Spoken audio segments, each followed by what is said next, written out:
નમસ્કાર, આપ જોઈ રહ્યા છો નેશન પ્લસ ન્યૂઝ. હું છું આપની સાથે વિભિક્ષા પરમાર.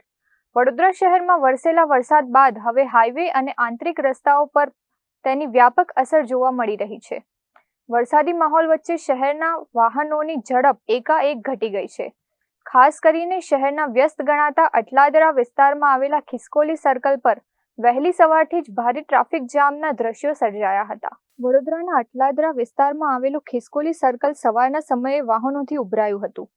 શહેરમાં પડેલા વરસાદને પગલે રસ્તાઓ પર પાણી ભરાવા અને વાહનો ધીમે ચલાવવાના કારણે ટ્રાફિકની ગતિ સાવ મંદ પડી ગઈ છે.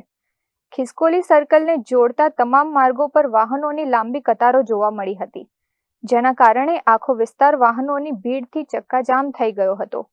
આ ટ્રાફિક જામ બરાબર એ સમયે સર્જાયો જ્યારે લોકો પોતાના કામ ધંધે અને ઓફિસે જવા માટે નીકળ્યા હતા. ઓફિસ ટાઈમ એટલે કે પીક અવર્સ દરમિયાન જ રસ્તાઓ બ્લોક થઈ જતા કર્મચારીઓ, વ્યવસાયીઓ અને શાળા કોલેજે જતા વિદ્યાર્થીઓ સમયસર પોતાના ગંતવ્ય સ્થાને પહોંચવામાં મુશ્કેલીઓનો સામનો કરવાની નોબત આવી હતી. અત્રે ઉલ્લેખનીય છે કે ચોમાસાના પ્રારંભિક વરસાદમાં જ જો શહેરના મુખ્ય સર્કલો પર આવી ટ્રાફિકની સમસ્યા સર્જાઈ હોય તો આગામી દિવસોમાં ભારે વરસાદ દરમિયાન સ્થિતિ વધુ વણસી શકે છે. ત્યારે આવા વ્યસ્ત જંકશન પર પીક અવર્સ દરમિયાન ટ્રાફિકનું સુચારુ સંચાલન થાય તે માટે તંત્ર દ્વારા આગોતરું આયોજન કરવામાં આવે એવી લોકમાંગ ઊભી થવા પામી છે.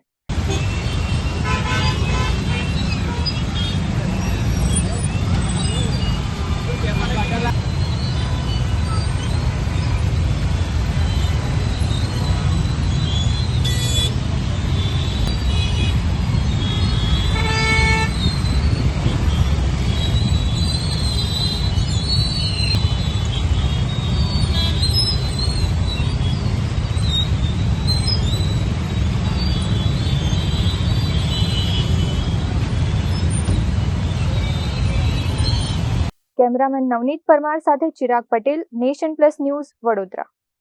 સમાચારોના સતત અપડેટ મેળવવા માટે અમારી નેશન પ્લસ ન્યૂઝની યુટ્યુબ ચેનલને સબસ્ક્રાઇબ કરો, બેલ આઇકન દબાવો અને જોડાયેલા રહો ફેસબુક, ઇન્સ્ટાગ્રામ અને ટ્વિટર પર.